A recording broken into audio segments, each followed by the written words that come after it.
হিংসা নয় সম্প্রীতি, বিজেপির রাজনীতি পার্থ ভাইয়ের রাজনীতি। হাসপাতালে শারীরিক খোঁজ খবর নেওয়ার জন্য সশরীরে বাংলাদেশ জাতীয় ছাত্র সমাজের নেতৃবৃন্দরা হাসপাতালে যান এবং তাদের শারীরিক খোঁজ খবর নেন। সেই হামলাকে কেন্দ্র করে রমনা থানায় ছাত্র অধিকার পরিষদের সাংগঠনিক সম্পাদক আখতারুজ্জামান সম্রাট মাঝি বাদী হয়ে একটি এজাহার দায়ের করেন। সেই এজাহারে জাতীয় পার্টির বিভিন্ন নেতাকর্মীর নাম উল্লেখ করা হয়েছে। আমরা বিষয়টি অবগত হওয়ার সাথে সাথেই গণ অধিকার পরিষদের কেন্দ্রীয় নেতৃবৃন্দ এবং ছাত্র অধিকার পরিষদের কেন্দ্রীয় নেতৃবৃন্দের সাথে যোগাযোগ করি। তারা তাৎক্ষণিকভাবে আমাদেরকে জানিয়েছিলেন, বিশেষ করে ভিপি নূর, তিনি বলেছিলেন যে তিনি এই মামলার বিষয়ে অবগত না, তিনি জানেন না। এবং ছাত্র অধিকার পরিষদের কেন্দ্রীয় বিনিয়ামিন মোল্লা তিনি জানিয়েছিলেন যে তিনিও জানেন না। তারা এটি বিশদভাবে জানার পরে তারপরে তারা এটির বিষয়ে পদক্ষেপ দিবেন কিংবা কি পদক্ষেপ নেবেন সেটি আমাদেরকে জানাবেন। আমরা প্রত্যাশা করছি তারা উল্লেখিত ঘটনার সুস্পষ্ট ব্যাখ্যা তুলে ধরবেন এবং অবিলম্বে ভুল স্বীকার করে মামলার এজাহার থেকে বাংলাদেশ জাতীয় ছাত্র সমাজের নেতৃবৃন্দের নাম তারা প্রত্যাহার করবেন। গণ অভ্যুত্থান পরবর্তী বাংলাদেশে, বিশেষ করে 5 আগস্ট পরবর্তী বাংলাদেশে আমরা চেয়েছিলাম যে রাজনৈতিক ছাত্র সংগঠনগুলোর মধ্যে একটি ঐক্য বিরাজমান থাকবে। এই রাষ্ট্র এবং সার্বভৌমত্বের স্বার্থে আমরা নিজেদের ঐক্য ধরে রাখার জন্য সর্বাত্মক চেষ্টা করেছি এবং সেটির ধারাবাহিকতা আমাদের এখনো পর্যন্ত অব্যাহত রয়েছে এবং আমরা সে ব্যাপারে যথেষ্ট আন্তরিক। এবং আমরা গণ অভ্যুত্থানে নিজেদের সুস্পষ্ট যে ভূমিকা এবং আমাদের যে কার্যক্রম সেটি আমরা অব্যাহত রেখেছিলাম, কিন্তু তারপরে আসলে এ ধরনের ঘটনা আমাদেরকে ব্যথিত করে এবং আমরা তাদের সাথে যোগাযোগের পরে আমরা ভেবেছিলাম যে তারা একটি সুস্পষ্ট ব্যাখ্যা দেবেন এবং কেন এই ঘটনাটি ঘটেছে।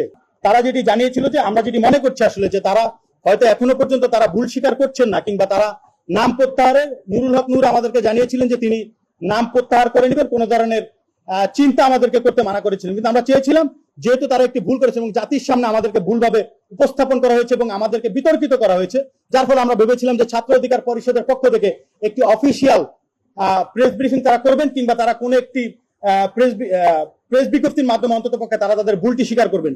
কিন্তু আমরা প্রায় 3 দিন হতে চললো এ ধরনের কোনো সুস্পষ্ট ব্যাখ্যা তাদের কাছ থেকে পাইনি বলে আমরা মনে করেছি যে এটি জাতির সামনে খোলাসা করা দরকার, স্পষ্ট করা দরকার।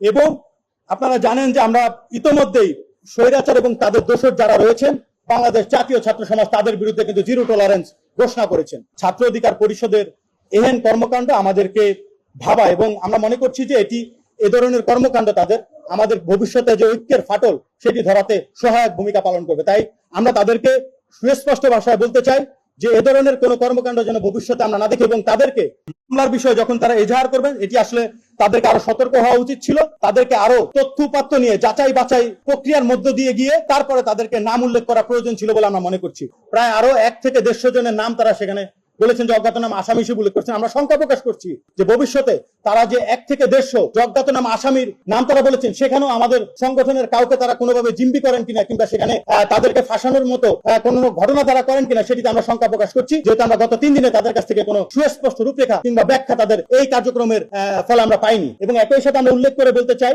যে ঘটনাটি সেদিন হয়েছিল সেই ঘটনাটির সাথে বাংলাদেশ জাতীয় ছাত্র সমাজ কোনোভাবেই জড়িত নয় এবং যাদের নাম উল্লেখ করা হয়েছে তারা কেউই সেদিন ঢাকায় ছিলেন। আমাদের যে তাসলিম বিন আজিজ সাংগঠনিক সম্পাদক সে সেদিন ঢাকার বাইরে ছিল, মশিউর রহমান জিসান সে সেদিন ছিল মুন্সিগঞ্জে। তাহলে তারা কিভাবে ধরনের ঘটনার সম্মুখীন হন? সুতরাং আমরা স্পষ্টভাবে বলতে চাই যে এই ধরনের ঘৃণ্য ঘটনার সাথে কিংবা এহেন কর্মকাণ্ডের সাথে কিংবা সন্ত্রাসী কর্মকাণ্ডের সাথে কোনোভাবেই বাংলাদেশ জাতীয় ছাত্র সমাজ যুক্ত নয় এবং আমরা সবসময় সম্প্রীতির রাজনীতিতে বিশ্বাস করি। হিংসা নয় সম্প্রীতি, বিজেপির রাজনীতি পার্থ ভাইয়ের রাজনীতি এবং বাংলাদেশ জাতীয় ছাত্র সমাজের রাজনীতিও সেটির আওতাভুক্ত, সেটিতে অঙ্গীকারবদ্ধ।